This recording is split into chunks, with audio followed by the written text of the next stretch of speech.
Je sais que Nota Bene a déjà sorti une vidéo sur le même sujet, mais la coïncidence a voulu qu'on choisisse le même, et étant donné que j'étais déjà à la moitié du montage quand il a sorti sa vidéo, je me permets quand même de la sortir moi aussi. Bon visionnage. Salut à tous et bienvenue dans cette seconde émission de C'est du passé. Quand on pense à l'église et plus précisément au pape, on a tendance à se dire que c'est le guide des catholiques du monde, chef du Vatican, modèle de foi et de vertu. Si vous saviez à quel point vous vous trompez. Si nous ne verrons pas les cas les plus contemporains dans cette vidéo, nous allons voir 4 affaires qui ont éclaboussé le trône pontifical. Que cela relève du sexuel, du morbide ou du légendaire, elles ont toutes eu de grandes répercussions sur le Vatican. Du coup, aujourd'hui, nous allons voir quelques scandales de la papauté.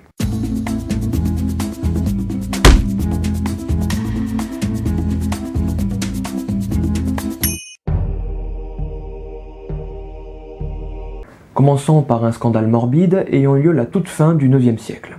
Formose devint pape en 891 jusqu'en 896, et si sa vie a été mouvementée, sa mort le fut beaucoup plus. 9 ou 11 mois après son décès, le troisième successeur de Formose, Étienne VI, fait exhumer son corps. Pour quelle raison à votre avis ? C'est évident, lui faire un procès. Après que le défunt ait revêtu les habits pontificaux, qu'il ait pris un siège à la basilique du Latran ou à l'église de Saint-Pierre, ce dernier se voit assigner un diacre chargé d'assurer sa défense.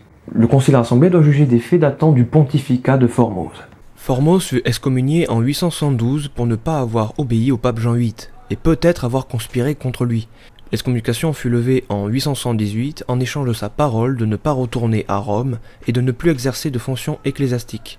En 883, pourtant, le successeur de Jean VIII lui rendit le diocèse de Porto et il devint ensuite pape. On l'accuse donc et on le condamne au cours de ce qu'on en a appelé le concile cadavérique pour avoir rompu sa parole. Son pontificat est déclaré invalide et toutes les mesures, ordres, ordinations, nominations qu'il a fait furent tout simplement annulées. On retira les habits pontificaux du défunt et on l'habilla en simple laïque. Petite cerise sur le gâteau, on lui coupa également 3 doigts, de la main droite. Et je sais pas pourquoi, mais je pense pas qu'il ait eu très mal. Ensuite, selon les versions, son corps fut soit jeté dans le Tibre, soit après avoir été enterré dans une fosse commune, et une seconde exhumation, jeté dans le Tibre. Quoi qu'il en soit, il fut repêché et il retrouva sa place au sein du tombeau des papes à Saint-Pierre. Si on peut considérer cet événement comme complètement absurde aujourd'hui, il ne l'est pas du tout pour l'époque. Déjà parce que les procès posthumes c'est pas nouveau, et les exhumations non plus, mais surtout ce concile revêt d'importants intérêts politiques, évidemment. Ces luttes politiques datent toujours du pontificat de Formose. Ce dernier doit couronner le nouvel empereur d'Occident, qui devait être le duc de Spolète, Lambert. Mais Formose rompit l'alliance avec les Spolètes pour couronner finalement Arnulphe de Carinthie.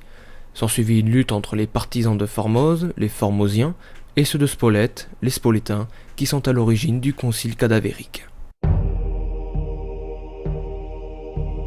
Est-ce que vous saviez que les papes sont des hommes ? Parce que le prochain scandale va aller un peu à l'encontre de ce fait bien établi. S'il ne s'agit cependant que d'une légende, même si certains faits sont plausibles, elle a eu un tel retentissement contre le Vatican qu'on peut considérer cela comme un scandale. Jeanne de Mayence est censée être devenue pape entre le pontificat de Léon IV et celui de Benoît III, c'est-à-dire au cours de quelques semaines de l'année 855. C'est en dissimulant son sexe qu'elle est parvenue sur le trône de Saint-Pierre, en prenant le nom de Jean. Elle a suivi en Angleterre des études de philosophie et de sciences. Jean est reconnu comme un homme érudit et pieux, ce qui lui vaut la sympathie du peuple de Rome. Devenu cardinal, il devient pape par acclamation populaire sous le nom de Jean VIII.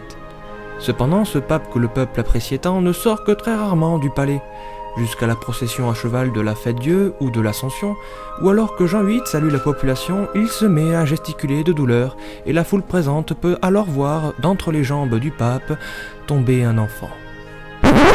Oh dear, we are in trouble.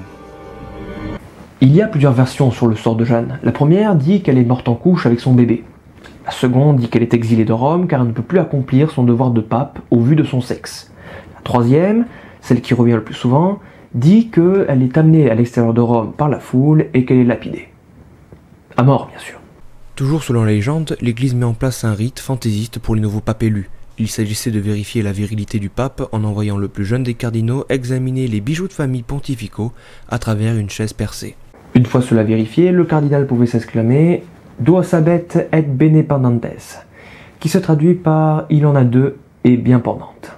Maintenant que la légende est terminée, venons-en aux faits. On peut penser d'abord qu'elle a été écrite après le 9e siècle. Ensuite, le rite en question n'a jamais existé. Quant au fait qu'une Jeanne ait pu monter sur le trône de Saint-Pierre, c'est très improbable.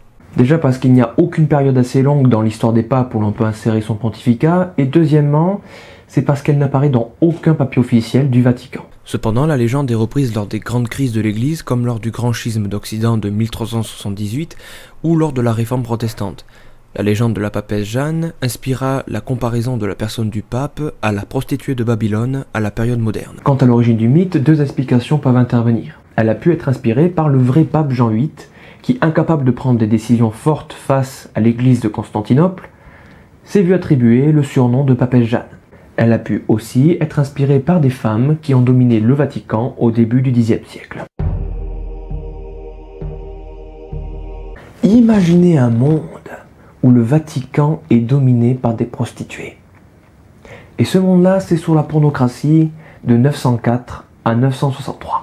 Aussi appelé le Römisches Unrenregiment en allemand, qui se traduit par le gouvernement romain des putains. Je crois que c'est clair. Cette période de l'histoire de la papauté est marquée par l'influence de la famille du sénateur romain Théophylacte, dont sa femme Théodora l'Ancienne et ses deux filles Théodora la Jeune et Marosie.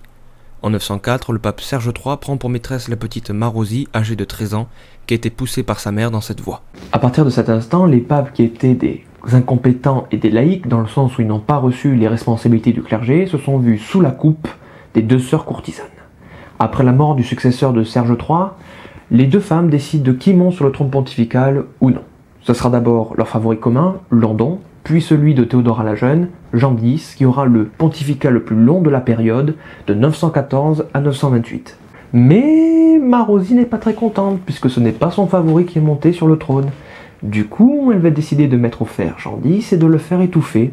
Pourtant, Jean X l'avait nommée patricienne et sénatrice de Rome, ce qui est une première pour une femme romaine. Elle nomma en suivant Léon VI, mais elle le fit prisonnier peu de temps après, puis Étienne VI, et finalement en 931, son fils issu de sa relation avec Serge III, qui prit le nom de Jean XI. Il faut savoir que pendant ce temps, Marosie s'était mariée à Albéric Ier, duc de Spolète, et qu'elle eut un fils de lui, Albéric II. Malheureusement pour le marié, cette femme, volage, décida de le faire assassiner pour se marier avec le frère de ce dernier. Mais son fils Albéric II, contre toute attente, prit les rênes de la résistance contre sa mère. Il la fit prisonnière, exila son nouveau mari et dirigea la papauté à travers son demi-frère, Jean XI. Sa mère mourut en prison et il nomma 4 papes entre 936 et 955. À la fin de sa vie, Albéric II fit promettre aux nobles romains de mettre son fils Octavien sur le trône pontifical, chose qu'ils firent en 955 alors que le nouveau Jean XII est seulement âgé de 16 ans ou de 18 ans. À la mort de Jean XII en 964, Théodora la Jeune place son fils à la fonction de pape sous le nom de Jean XIII. Ainsi s'achève avec Jean XIII cette période de dépossession des pouvoirs de la papauté, ayant pour cause l'influence féminine. Certains contemporains ont même été jusqu'à dire qu'ils avaient eu pour pontife des femmes. Je vais finir par l'une des périodes de scandale les plus connues qui a touché l'Église. Et cette dernière est très liée à une famille, aux activités pas très catholiques. Il s'agit bien sûr des Borgia. Si vous avez déjà joué à Assassin's Creed, ou si vous avez regardé l'une des deux séries les concernant, il est normal de penser d'abord à Rodrigo Borgia et à ses enfants. Cependant, si on m'en parlait, il faut savoir qu'un de leurs parents avait déjà été sur le trône pontifical. Il s'agit d'Alfonso Borgia, devenu le pape Calixte III en 1455. Il voulait diriger une croisade vers l'Empire ottoman qui avait pris Constantinople quelques années auparavant, et pour cela dépenser sans compter. Ce qui va l'amener à détruire 2 tombes trouvées près de l'église de Sainte-Pétronille, qui étaient possiblement les tombes de l'empereur Constantin et de son fils. En dehors de ça, Calixte fait rentrer la plupart de ses proches au Vatican, comme son neveu Rodrigo, à qui il va accorder le rang de cardinal. Et maintenant, intéressons-nous au gros morceau, Rodrigo Borgia. Si la réputation de vie dissolue de la famille a bien été amplifiée par les œuvres d'Alexandre Dumas ou de Victor Hugo, et aujourd'hui par la culture populaire, il faut savoir qu'elle est tout de même bien méritée. Sous Calixte III, Rodrigo participe à la vente de bulles permettant à un seigneur de se marier avec sa sœur. Puis, sous Sixte IV, il est obligé de faire vœu de chasteté du fait de son nouveau rang, cardinal-évêque. Mais passant outre, il commence une liaison avec Vanosa Catanei, présentée comme la plus belle femme de Rome. De cette union naîtra 4 enfants, Rohan, Césarée, Lucrezia et Ghiofre. Mais en 1489, il commence une liaison avec Giulia Farnèse, mariée et âgée de 15 ans, alors que Rodrigo en a 58. Comme on dit, l'âge ne compte pas en amour. Ils ont eu ensemble une fille, Laura, qui a été reconnue comme l'enfant légitime de Orso Orsini, le mari de Giulia Farnèse. Bon, sinon, il a eu également 2 enfants illégitimes, mais on va pas s'arrêter à ça près. Durant ses différentes fonctions de cardinal sous les différents papes, Rodrigo s'enrichit considérablement, si bien que lorsque le pape Innocent VIII meurt, il n'aura pas de mal à offrir des pots de vin pour se faire élire au Vatican. L'élection a lieu du 10 au 11 août 1492 et Rodrigo prend le nom d'Alexandre VI. Et rassurez-vous, sa nouvelle fonction ne va pas l'arranger. Au niveau économique, il est le premier pape à mettre en place les fameuses indulgences, qui sont des actes écrits qui en échange d'un paiement permettraient aux croyants de passer moins de temps au purgatoire. Si ce système est mis en place, c'est seulement pour financer Saint-Pierre de Rome. Il fut aussi une des raisons qui mena Luther à formuler la réforme protestante. Autrement, au niveau personnel, les scandales de Rodrigo atteignent leur paroxysme le 31 octobre 1501. Ce jour-là, notre bon pape organise une petite orgie où les invités devaient montrer le plus de virilité devant une 50aine de courtisanes dénudées. Tout cela bien sûr avec la participation de Rodrigo, et l'arbitrage était fait par ses 2 enfants, Cesare et Lucrezia. Le pire peut-être, c'était que ceux qui se risquaient à le critiquer risquaient gros. Le prédicateur Savonarola osa faire de remontrance au pape, ce qui le conduisit à la torture et au bûcher. Alexandre VI mourut finalement le 18 août 1503, peut-être empoisonné, en laissant derrière lui des enfants aussi dépravés que lui. Au nom du Père, du Fils et de la Fille, Amen.